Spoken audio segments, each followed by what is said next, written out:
काय सांगायचं? आगामी सण उत्सवाच्या पार्श्वभूमीवर जसं की 7 तारखेपासून गणेश उत्सवाची सुरुवात होणार आहे आणि 17 तारखेपर्यंत गणेशोत्सव असणार आहे. त्यानंतर याची ईदची पण मिरवणूक निघणार आहे मोठी.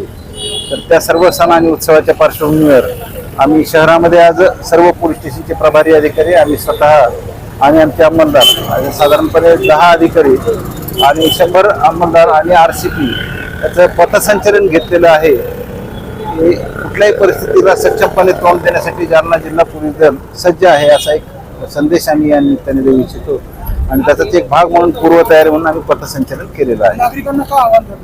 नागरिकांना आवाहन करणार आम्ही असं आवाहन करणार आहोत की सर्व सण आणि उत्सव हे अत्यंत शांततामय वातावरणात, सौहार्दात, सामाजिक एकोपा राखून, बंधुभाव राखून आणि आनंद द्विगुणित करतील अशा पद्धतीने साजरे करावेत. कुठल्याही प्रकारचा कायदा व सुव्यवस्थेचा प्रश्न निर्माण होणार नाही याची जितकी पोलीस प्रशासनाची जबाबदारी आहे तितकीच नागरिकांची पण जबाबदारी आहे. या दृष्टीने अगदी शांततेत, संयमाने सण आणि उत्सव साजरे करावेत असं आम्ही आवाहन करतो. उत्साहात करावेत, कुठेही उन्माद नसावा असं आमचं एक आवाहन जनतेला असणार आहे.